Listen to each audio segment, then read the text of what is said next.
Good morning. I'm Brian Batista, and my friends call me Bunny.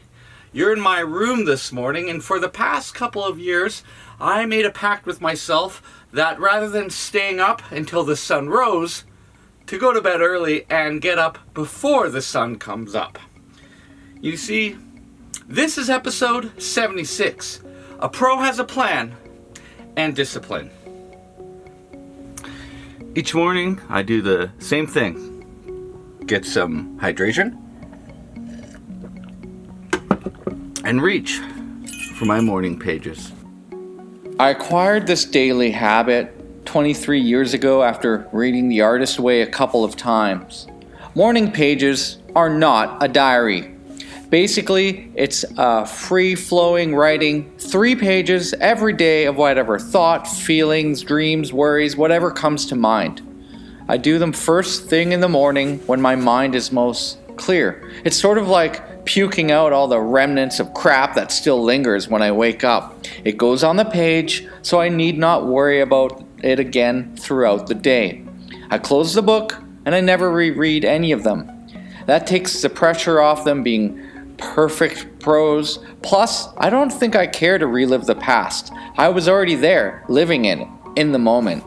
Upon waking, this is also my time to enjoy the quiet. In the morning, to collect myself, to reflect, before I head out of bed and rush into life. A time just for me and my thoughts. And sometimes it's a real pain in the ass. Sometimes it goes fast. But all in all, I think it has made me a more calm and centered person. To continue on this line of success, before I even leave bed, I like to do a little bit of reading. This book I've been reading, this daily meditations, every day for the past 3 years. I think any daily meditation type book is sufficient, and people ask me what I'm reading on social media, so here it is. I do love Tao 360 as it does align with the seasons nicely. Okay. While I'm on the subject of writing, and I know that writing's not for everyone, but I encourage you to still give it a try and see if it can help in your life. I'll share some of the other writing-based things that help me to live my life more organized and happily, and also show you that writing can be a lot of fun. I've got this whole collection and assortment of specialty journals, and then finally I decided on the one that suits me best. So after finishing them, I store them and keep them organized, and below I have a stash of fresh ones hiding near my bed. For years and years, I've also consistently kept a day timer, a physical one.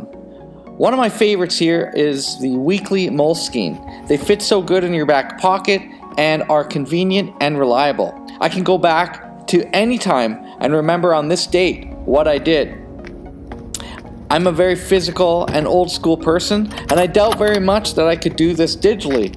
I want to feel and see and hold this thing in front of me. That being said, I need to pop over to the studio and show you some of my other secrets that I've developed, namely the habit tracker.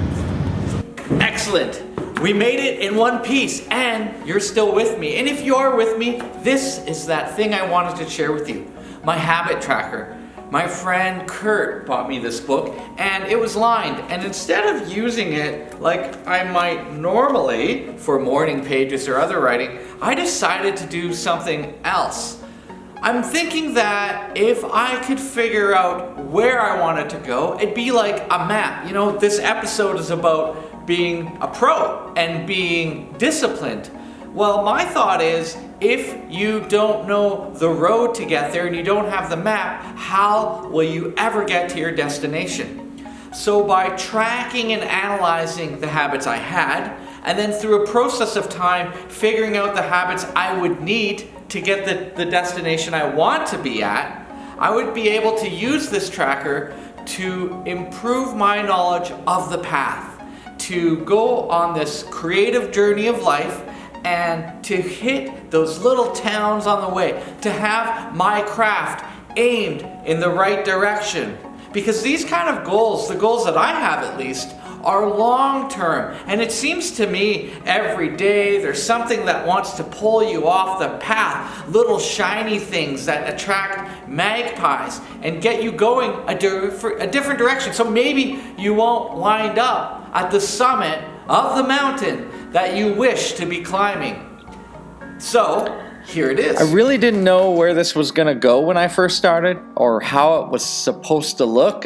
I mean, I knew it should work, and I was hoping it would, but I've never really seen something like this before. So it was really a process of being free enough and learning how to work and allowing it to develop as I went, as part of my process. And that's a lot like art, come to think of it. And I started with the activities and attributes, just listing them, what I wanted to refine or make more concrete in my life.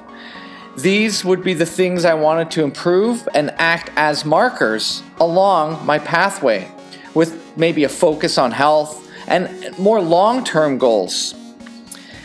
If I wanted to make art, I'd have to fit it in my plan every day that I can. And where would it go?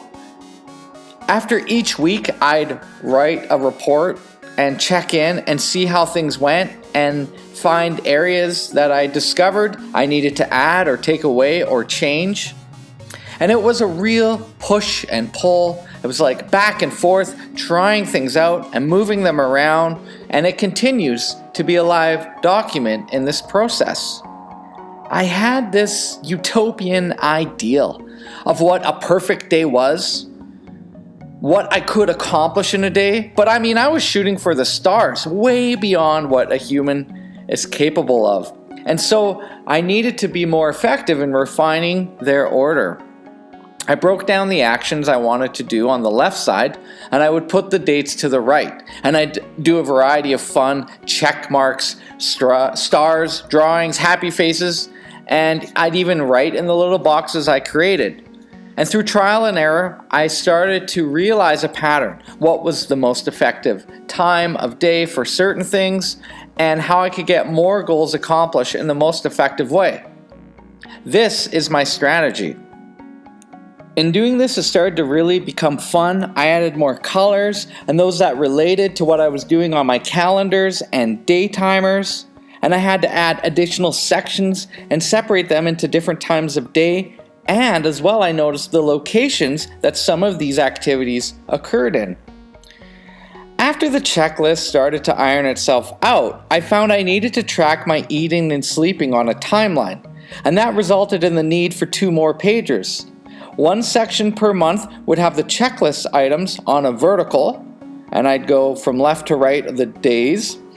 And then I'd flip the page for a timeline, and I'd have to turn that sideways, and I'd put activities when they occur, so that I could track when in the day things that weren't on the timeline were occurring, or on the checkbox it'd say work, which would be a check mark, but on the timeline that could be 2 to 8 hours. And insofar, I haven't found a good way to combine these two things effectively. An interesting result, though, when I posted one of these pages was my friend Sarabella said to me, "You have nothing in there for self-care. These are all just activities." And from that point forward, I had to remove something and create some more space for myself to do that thing and that I was totally missing, something I didn't even think of putting on my list. So it's also great to get a little feedback in the day, and as your habits and activities change, you have to remove and add things, because really we're only human and there's only so much we can do in our lives and so much that we can do in a given day. Okay, I'm sitting here editing the video right now. It's just about done and I need a little closer. And honestly, I feel a little silly that makes no sense at all. And I feel a little bit vulnerable about sharing my little secret techniques, but I'm doing it because I sincerely want to share with you things that work for me. And you know, maybe I didn't explain it super well about that map and our paths. You figure out, maybe you got to put up paper and draw a big map to figure out how you want to get to your goals. For me, this was really useful and continues to be, and I'm not going to stop till I finish it, because if there's one thing you can tell by watching videos, or if you know me, is that I am incredibly determined and I'm not going to give up. I'm tired right now, it's late at night, but I want to get this video onto YouTube to share with you to get one more episode under my belt. And there's another way you can help me feel inspired to continue to do this. And that is like, share, subscribe, do all the YouTube things, and until the next one, who knows what that's going to be. Ciao for now. Thanks for joining me.